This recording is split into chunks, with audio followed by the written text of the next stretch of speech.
Hello and welcome back to the County Chat channel. Today we are doing the County Championship sort of update show, but this time it's on Division 2. We've been doing it sort of every 2 weeks here on the County Chat channel and just going through the kind of big talking points for the 2 weeks that have just gone past in cricket, in the County Championship particularly, talking about standout sort of Division 2 team, or when we're doing Division 1, of course, Division 1 team, and then some standout players, the County Chat 12, as I've been coining the term. And yeah, and sort of again, more just sort of general news of like what's going on in county championship cricket. It's sort of an update show, for lack of a better phrase.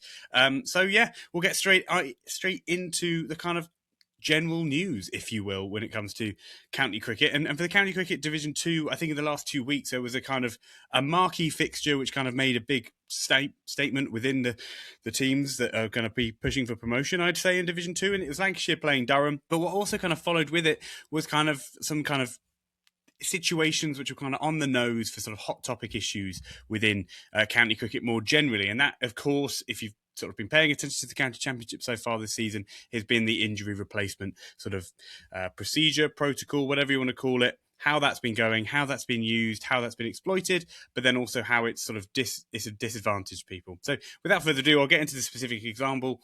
Lancashire were playing Durham, as I say, in this very, very important fixture. It ended up that they would be basically bowling last. So Durham would be chasing on what was a fairly good wicket to bowl on, really. But it was kind of improving. But like many 4-day wickets, by the fourth day, there was a little bit of spin starting to play its part. Now, that would be all good for Lancashire had they picked a spinner, which they had in Arav Shetty, the young sort of spin bowling all-rounder who provides quite a lot with the bat, probably about 6 to sort of 8, I would say. I don't know where he was specifically batting. Probably would have been a surprise to some Lancashire fans. He replaced Tom Hartley. It wasn't like they both played. Arav Shetty came in and replaced Tom Hartley in that role.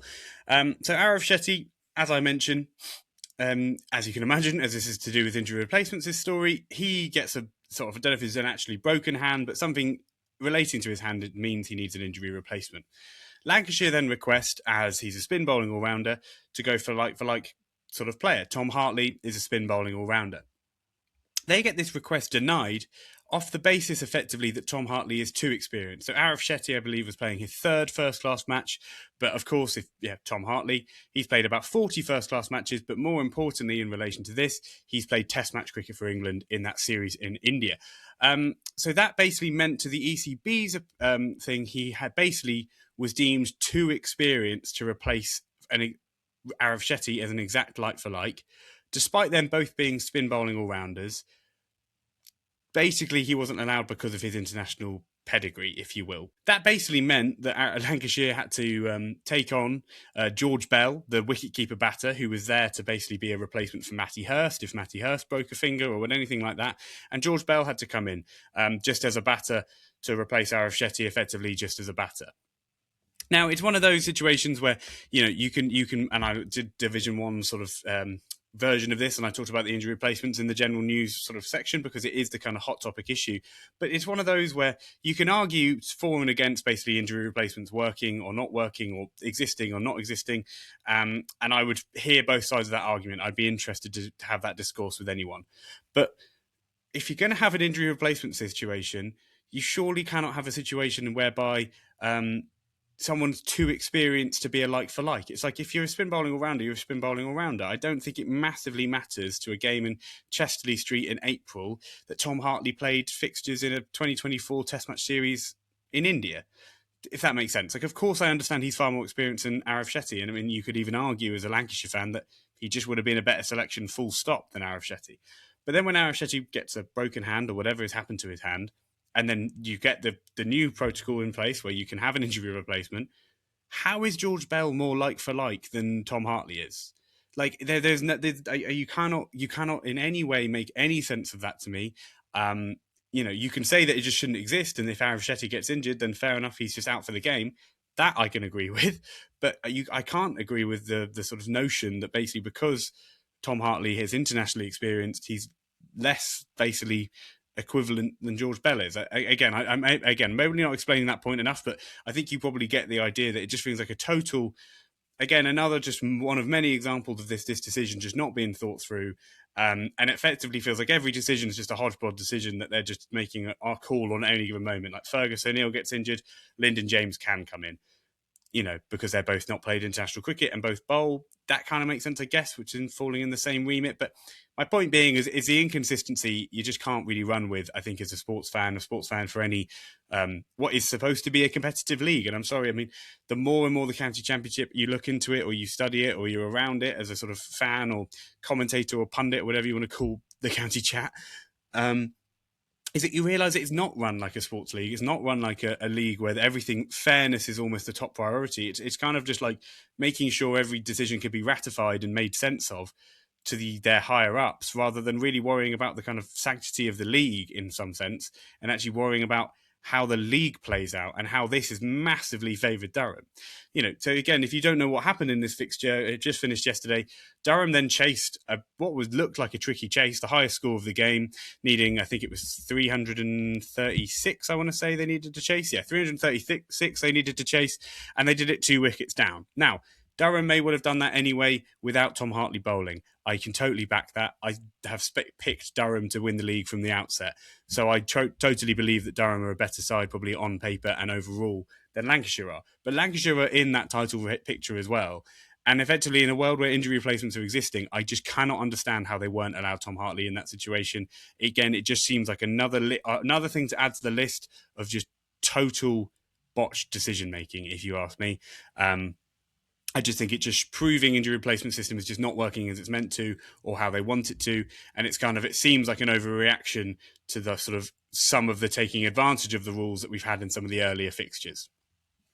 Anyway, I'd be love to know, anyone who's watching this video, listening to this video, any thoughts you might have, any Lancashire or Durham fans who maybe followed the fixture a bit more closely and anything like that. As I mentioned, I don't know if it ended up making a massive difference in the game, but I'm sure there's Lancashire fans out there who I'm sure would I hope would get in touch to say that felt like some, BS, for lack of a better phrase, and I totally would get that, and I think you can't really argue that, especially when the replacement had to be George Bell, who is a wicket-keeper batter. Like it couldn't be much further from an all-rounder, a wicket-keeper, because it's not like Anyway, I'm getting lost in what is easy to become a slight rant about this injury replacement stuff. But I guess it is kind of the news of the time when it comes to county championship cricket.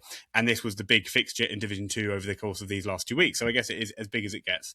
Anyway, to sort of continue on with that kind of news, but just to, make a wider comment. To remedy this, Lancashire have sort of flexed their financial muscles and have moved Chris Green, who was meant to just be a T20 blast overseas this year, and they've moved his entrance into the season sort of basically further forward. They've moved his flight, all of these things, and they've basically made him available for 2 county championship fixtures against Middlesex and Worcestershire.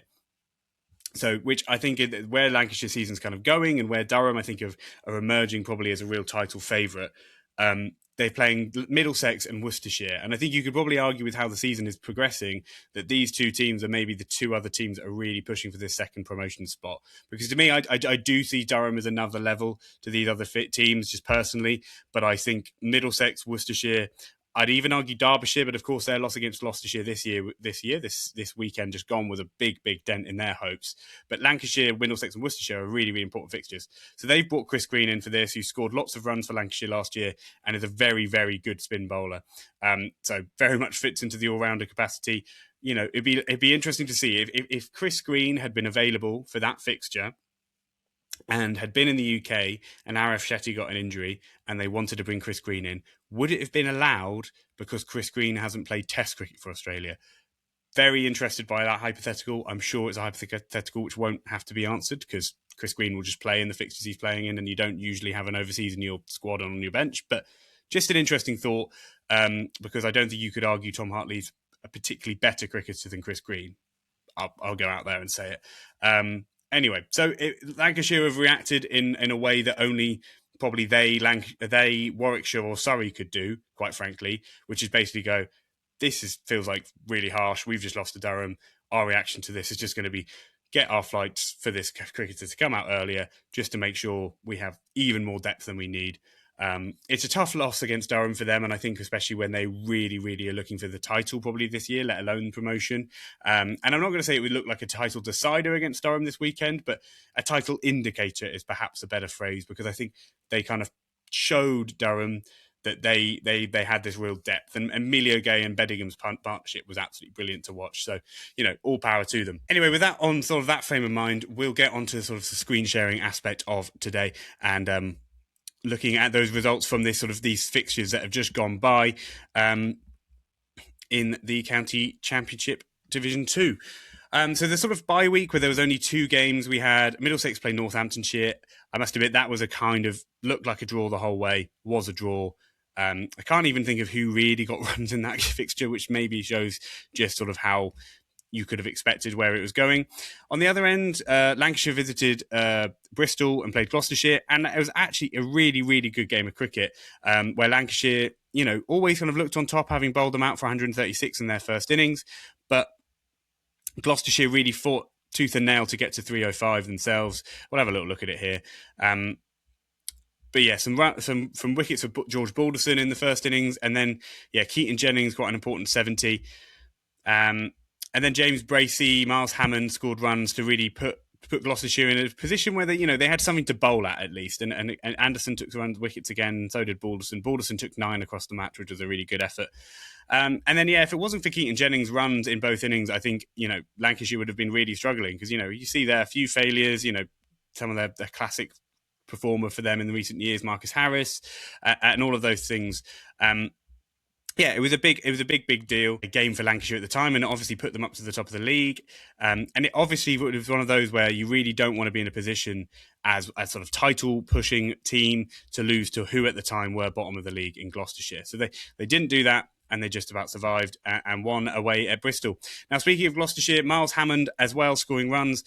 Gloucestershire went to Derby and won, which is a very tricky thing to do. I mean, obviously they did the favourite thing that you need to do when you play at Derbyshire, in my opinion, which is bat first and score nearly 500. I think they are the first team to bat first at Derby this year and not score 500, and they scored 498 for those who are just listening at this point. But yeah, they bowled Derbyshire out, therefore, for 281, made them follow on. Derbyshire really struggled and only got to 252, meaning that Gloucestershire won by 10 wickets, only needing 39 in their last inning. So that was Gloucestershire's first win of the season, but also first sort of non-loss of the season. It moved them off bottom spot for a week, but the reality is Kent has played 1 less game and they have 3 less points. So if Kent basically play and score enough runs to get a few bonus points, Kent will overtake them. But again, Kent have been looking quite poor, and we'll get onto that in a minute. Now, Durham and Lancashire, as I mentioned, this was the sort of the marquee fixture, arguably, of the sort of both divisions, and you could argue sort of just in general, 2 big counties, 2 northern counties, and sort of Lancashire looked very good at points. Lancashire was 370 in the first innings, beat Durham's first innings total by 75. Then they were in quite a poor place, and then an ex-Durham all-rounder in Paul Coughlin, who's moved to Lancashire, he scored 100 not out to set a kind of what looked like a very tricky 3-3-6, but without the spinners, and with Lees and McKinney playing really cleverly up top to basically take the shine off the ball, because they knew they had time to chase it down no matter what. They just played off that shine. They both actually eventually got out without scoring too many, but they sort of strike rates were really low, and they both faced over 50 balls, I think, with runs beneath 20. And then Gay and Beddingham came together, put together probably what was a 290 run partnership, and went on to win the game very, very comfortably. Obviously, the lack of spinner for Lancashire was a big deal. I also think for Lancashire, the lack of Luke Wells was a very, very big deal, because, again, he's not a frontline spinner, but he gives you a really good spinning option, and Lancashire just had no spinning option. I mean, I think George Bell, that wicketkeeper batter I mentioned, ended up bowling an over of spin, but no one else bowled any spin in that 4th day, and you'd have to imagine that would have been a very, very important thing to have, if not just to rest the other bowlers, someone like James Anderson going into their 4th week running as a 43-year-old. He couldn't bowl probably the overs he wanted to, or psychologically wanted to, because he knew he didn't want to pull up it lame and get injured for their whole season. So just having a Luke Wells who could have bowled 20 overs in that day to be able to rotate those seamers makes a massive difference. And I'm not saying that Durham could well have won that game anyway, but it does make a massive difference. Now, Worcestershire, who I have been regretting where I put them in our predicted table to start the year every single week, Worcestershire took care of business at home against Kent. I mean, Kent have been looking very poor. I mean, I think if Gloucestershire hadn't lost their first 3 games, I think we'd all be talking about Kent.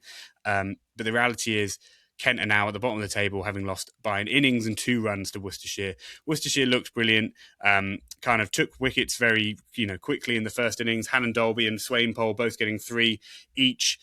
Then D'Oliveira, Hose, various, Matthew Waite all got past 50. Also did Jake Libby, kind of a sort of by commission scoring runs, or by committee, sorry, not commission. Other than Benji getting 77, Kent's batting looked pretty wayward and loose, to be honest. Bearing in mind that's kind of the one thing they've got going for them. You say the bowling unit, you can say, is notably poor, but the batting unit is quite strong. But that batting unit for Kent really has not been pulling its weight. And yeah, Worcestershire bowled themselves to an innings victory, and Tom Taylor showed his quality in that second dig, getting fifer. So yeah, that's kind of it for the sort of, not that kind of it, that is it for the sort of screen sharing element and looking through the sort of teams and how they went through the last 2 weeks. The table, as it sort of stands at the moment, is that Lancashire still are a bit ahead of Durham, but the reality is Durham have played a game less and have got 3 points less. So in the same sense that Kent are bottom, but they aren't really bottom. Durham would have moved into first if everyone had played the same fixtures.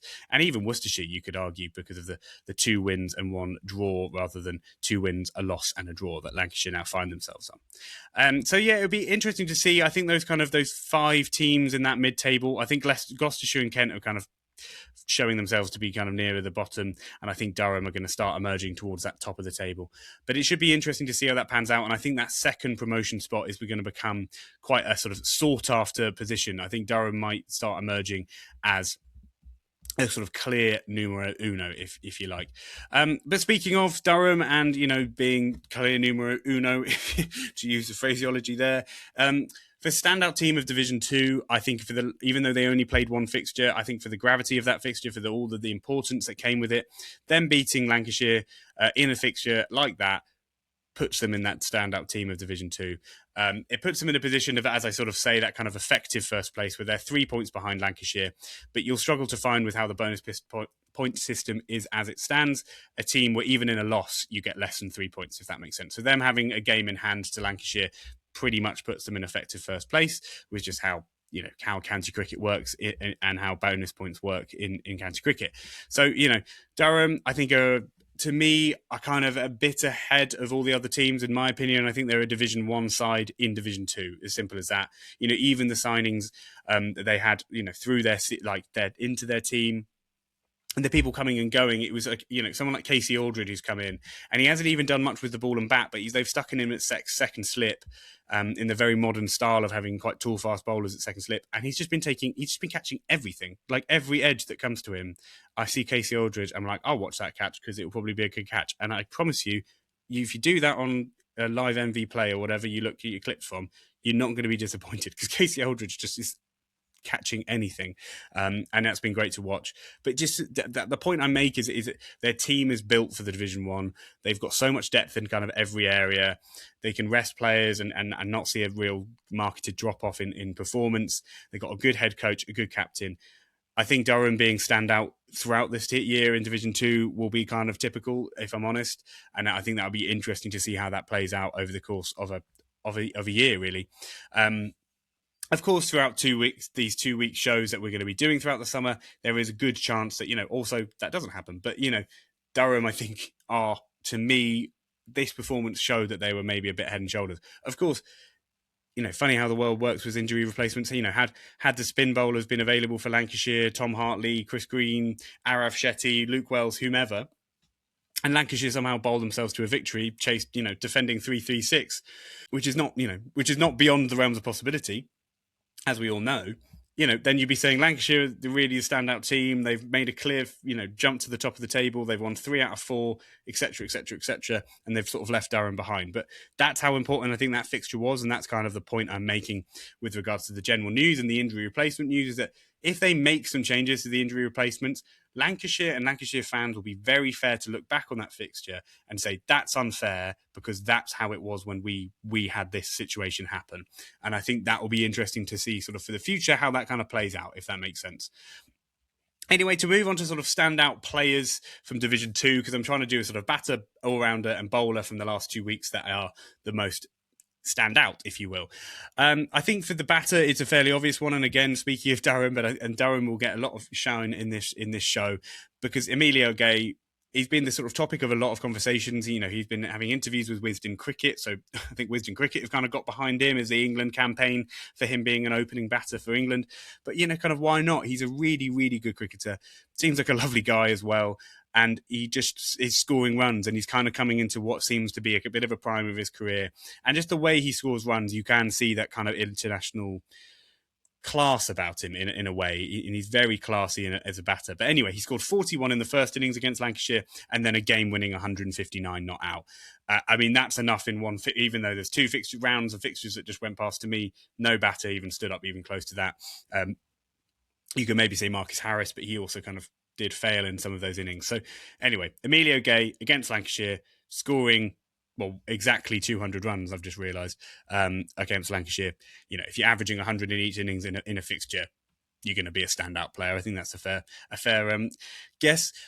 All-rounder in my purely classical sort of indecisive sense, Ben Rain or Matty Potts. It's either one of them. Ben Rain is more the typical all-rounder, but then he kind of outbowled Matty Potts, but Matty Potts outbatted them. Let me just list the game they played against Lancashire. Ben Raid scored 37. He took 4 for 77 in the first innings and 3 for 50 in the second innings. Now, Matty Potts scored 66 in that first innings, took 3 for 76 in the first innings and 3 for 57 in the second innings. So if you see, their bowling is almost identical, but Matty Potts has about 30 more runs. So me kind of saying this all out loud, it depends what do you kind of rate more highly, 29 runs or one more wicket? I don't know, to be honest. Again, if you're a Durham fan, let me know, what do you think was more valuable to your victory against Lancashire? Maybe they just have to have a joint award, and not that they get an award, but a joint, in my head, award for being the standout Division 2 player as an all-rounder in game weeks 3 and 4. I'm sure it would be at the top of their mantelpiece if they did get that award. But yeah, Ben Rain or Matty Potts both had very good all-round fixtures against Lancashire and were a big part of them winning. You make the decision down in the comments. If you're a Durham fan, let me know who was more important, because I think it'd probably be one of those, if you were watching every ball of the fixture, it probably was clear, Matty Potts 66 in that first innings, maybe it was like super important. And I'll be honest, if I was leaning towards one, I'd probably say Matty Potts. So let's say Matty Potts. Bowler, and for the first time in any of these standout players of Division 2 or Division 1, we've got a repeat player, and it is James Anderson. He didn't do brilliantly in the fixture just against Durham, 2 for 73 and 0 for 33, but against Gloucestershire, he pretty much bowled them to victory. 3 for 12 in the first innings, 4 for 51 in the second innings. I've just been realising I'm doing this the Australian way around. 12 for 3 and 51 for 4. But then actually that sounds wrong as well. I guess when you're saying bowling figures, it's the other way around. I might edit that entire bit out, but maybe people can understand the confusion I'm saying that. I've just copy and pasted it for me as being quick info. Anyway, James Anderson remains the obvious standout bowler. I mean, how many wickets more has he got than second place? He's got 7 more wickets than second place. Obviously, he has bowled more overs because Lancashire have played the 4 fixtures. But again, 7 more wickets, even with one more game. Like if the people are on 16 wickets with James Anderson on 23 as Ben Rain and Harry Conway, if they got 7 wickets in the next fixture, you'd be impressed by that, if that makes sense. So in a sense, I don't question Jimmy Anderson being the top of this list at all. And again, he was incredibly important to their game at, the game in Gloucestershire, but also, had again, they had a spinner available in Durham, that game could have gone very, very differently. And again, you'd be talking about James Anderson being that, standout player without even a question in your mind. Anyway, and to the last sort of bit we do here on these update shows, it's the hallowed County Chat 12, or what was last time, not the County Chat 12, it was the County Chat 13, but I'm being strict with myself this week and making sure it is the County Chat 12. Right. Get a little bit of my notes there. I did this on Division 1, but I have now added a key. County Chat 12, Division 2. The key. The counties in that first bracket, if you hadn't worked it out from the first episode. And then now we're doing Roman numerals for numbers of times on the list. So If you've noticed, there's a lot of people with Roman numerals on their names, and that's purely because there hasn't been a huge amount of change. And when I say there hasn't been a huge amount of change, there has been literally one change from first week. So if you watch the first week of these updates, maybe you can click off now. Maybe I shouldn't be telling people to do that, but Daniel Late again. I've given it again. I think he's got, maybe this is his last week of grace from having a really, really good start to the season on some good wickets. If he doesn't score runs in the next two weekends, you've got some very good batters. And Luke Proctor is up there in the run scoring totals. Luke Proctor dropped off the list. And that's partly because Emilio Gay was just sort of too hard to deny at 3. And I think it could, Luke Proctor or Ben McKinney could have gone for that second opener spot, because they basically both have the same thing of that they haven't scored runs in any other innings other than a massive 250. So it could well have been Luke Proctor, it could well have been Ben McKinney. I've maybe gone for Ben McKinney because he's a sort of a bit more topical name on the lips, and Durham of obviously at the top of the table with Luke Proctor, who's been involved in like 3 draws. But again, Luke Proctor, big shout out to him because it would in some ways deserve to be on this list for sure.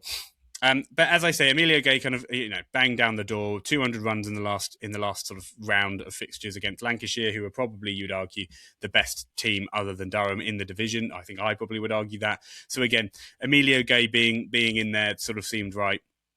Marcus Harris, I honestly don't see him. I think he's genuine. If he plays the full season, I would be the most confident on him ending with, what would it be, 7 of these Roman numeral tags, because he scores such consistent runs for Lancashire. He doesn't open the batting, so he kind of misses out. As he doesn't have what's most openers have, is that sort of natural variation of their stats where they have a few real failures.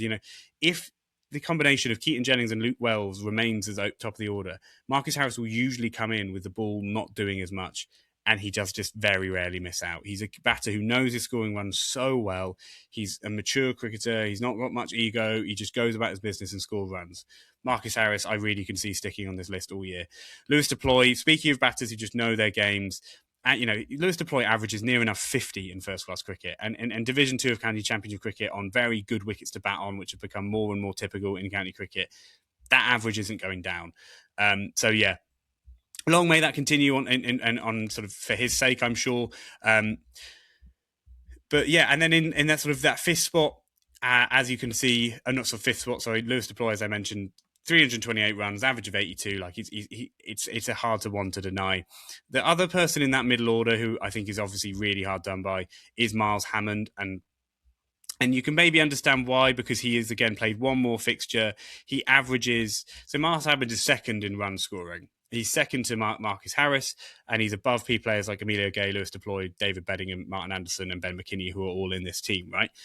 But he has played in one more match and averages like a good 10 runs less than all of those players.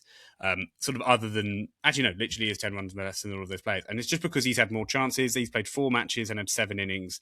Most of those cricketers have had 5 innings, played in 3 matches. So Miles Hammond, if he continues doing it, I'll be looking forward to putting him into the team as sort of Gloucestershire's representative. I think Gloucestershire's, lack of success probably doesn't help him as well. Brett D'Oliveira, again, someone who I think is very harshly done by, and I think you could very easily sneak him in instead of Martin Anderson here.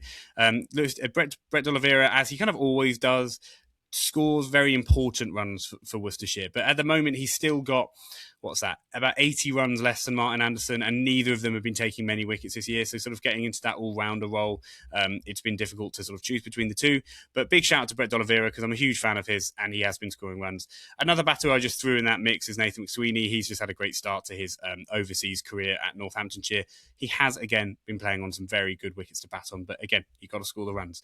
Ryan Higgins, who's kind of been the opposite, he's been actually taking wickets at a really low average, but his all-rounder status is not dwindling because he's got so many runs behind him. But last year he really struggled with the bat, and he's had a tough year to start the year with the bat. Joe Cracknell, a guy I went to uni with, and I've sort of seen him firsthand. He's such a mercurically talented batter, and his wicket keeping has just come on leaps and bounds. He's been taking great catches, scoring runs at a really great average. And he has been batting at 7, and he's been batting at 7, and he still is 16th in all runs. He averages 75. Long may it continue for Crackers, but I can't really see him sort of dropping off that in a sense. He is just that level of quality with his batting, and his wicket keeping is seeming to sort of remain on this level. And then the bowlers, I mean, it's one of these where if you were to predict the sort of standout bowlers or the bowlers you'd put in a lineup, honestly, everyone you would have is there. Ben Rain for Durham, he's been brilliant. Taking wickets at a low average, low economy, not even a question asked. So 16 wickets, an average of 16, economy of 2.75. If it wasn't for Jimmy Anderson, everyone would be talking about Ben Rain. The other people you'd sort of expect, to be in there would be definitely Toby Rowland-Jones, and he has done exactly what you'd expect. 13 wickets, average of 17, economy of 2.34. Just had a really, really solid year with the ball. And then I guess the only people you'd sort of expect to be on there who aren't on there and they're in their honourable mentions is Matty Potts and Ben Sanderson and maybe Tom Taylor as well. You could probably I'll throw him in there just for the sake of it, because Tom Taylor has been brilliant and he remains, a real big piece to Worcestershire being needed, like being possible to go up. Ben Sanderson's been brilliant again for Northamptonshire, having had like not as good of a year last year, but he's been kept out of the team, you would argue, by his Aussie counterpart in Harry Conway. Harry Conway's taken 16 wickets at an average of 19, which is just one below what Ben Sanderson is doing with regards to average, but he's got 2 more wickets. I can very much see Ben Sanderson sort of knocking Harry Conway out after a while of this by just slow incremental increases of wickets. And then who else have I not mentioned? Yeah, Matty Potts, I think in Division 2, I think everyone expected him to do well, and he has done effectively. 15 wickets at an average of 21, and in his batting gives him some real extra leeway. So he's someone, again, I could see jumping into this list. And then lastly, I've already mentioned him as the top bowler. So James Anderson will remain the captain of this team. And yeah, he's just been brilliant, and he's been head and shoulders better than any other bowler, and it's as simple as that. And he is England's best seam bowler, at least statistically. So long may it continue for him, and I hope Jimmy doesn't have any injuries. David Beddingham, I've still got in, and he gets his second no renewal by being the 12th man, which is a little bit of in the side door situation. I just think David Beddingham, quite frankly, if he stays fit and bats properly, will score so many runs this year in Division 2, because he was doing that about 2 or 3 years ago, and he's only got better since then, if that makes sense. And so Durham, we're in Division 2 last. He scored loads of runs. They've got promoted. He's had a few years in Division 1. Excuse me. He's then been a South African Test cricketer, scored runs in Test match cricket, and now has come back to Division 2. So a world in which he doesn't finish on 1,200 runs if he doesn't play any Test cricket or any international cricket this summer, I would be shocked by. Anyway, that is the County Chat 12. In Division 2, as I mentioned, it hasn't changed all that much.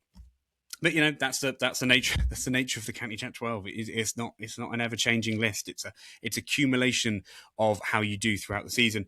But that is it for the County Chat sort of Division 2 roundup, if you will. I hope you've enjoyed watching. If you have watched all the way through, thank you so much. Drop a subscribe, drop a like, a comment if you've had any thoughts on what we've talked about in these episodes. I really appreciate getting the comments, and I always like responding to them. If you've got anything to sort of shoot me a message, DM me, always feel free. I love knowing more about the community, thinking about maybe starting a kind of community Discord or something like that. But these are all things for the next few, however long. If you're listening on Spotify or Apple Podcasts, drop a rating, a follow, make sure, and it really, really helps me, know people are listening, but also make sure people are enjoying the content, I guess, effectively. Any comments also with regards to this format? It's a new series for me, so I'm really, really appreciating it. Anyway, thank you so much for listening. I've been the County Chat. I hope you've really, really enjoyed, and I'll see you all very, very soon.